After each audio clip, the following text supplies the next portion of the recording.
भारतीय कंपनी द्वारा प्रस्तुत कफ सिरप पी उज्बेकिस्तान 18 शिशुंकर मृत्यु अभियोग छानभिन। उत्तर प्रदेश नोएडा स्थित मारियन बायोटेक रे कंपनी द्वारा प्रस्तुत कफ सिरप डॉकवान मार्क्स पी शिशु मृत्यु घटिथिबा बोली उज्बेकिस्तान स्वास्थ्य मंत्रालय पक्षरु अभियोग करा जायथिला। उज्बेकिस्तान अभियोग पर भारत पक्षरु तदंत आरंभ हेबा सह मारियन बायोटेक रे तदंत करा जायछि। नमूना परीक्षा न हेबा जाय कंपनीर उत्पादन स्थगित रही। तेणु उज्बेकिस्तान स्वास्थ्य मंत्रालय पक्षरु करा जायथिबा लैबोरेटरी टेस्टरू जणा पड़िछि कफ सिरप रे थिला विषाक्त एथिलीन ग्लाइकल।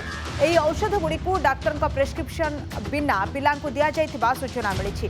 ठंडा जनित असुस्थतारू रक्षा लगी पिलांकु सेमानंक बापा माँ ए सिरप को देथिबा सूचना मिली।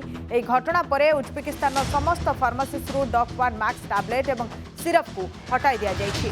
भारत में यह घटनार तदंत लगी केंद्रीय औषध मानक नियंत्रण संगठन एवं उत्तर प्रदेश औषध नियंत्रक एवं लाइसेंसिंग कर्तृपक्षों मिलित टीम गठन करा जायछि।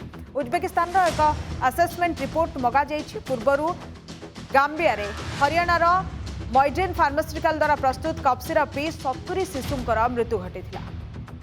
ऐसा वहाँ जो मौत हुई है वो चूंकि जो हमने न्यूज़ में देखा है जो है ना जो मीडिया में है तो एक ही डॉक्टर से उसके बीच जो है एक ही डॉक्टर के अंदर है वो बस भी है सर अभी कुछ कह नहीं सकते जो इस पर जो है क्या मैटर्स है हमारे दवा के वजह से है या और कोई इश्यूज है मतलब कल पार्लियामेंट में भी हाँ डेफिनेटली जो है गवर्नमेंट उनको एग्री कर रही है। जो रिपोर्ट सामने आएगी जो हम लोग कोऑपरेट कर रहे हैं हमारी तरफ से कोई प्रॉब्लम नहीं है मतलब एज ऑन डेट।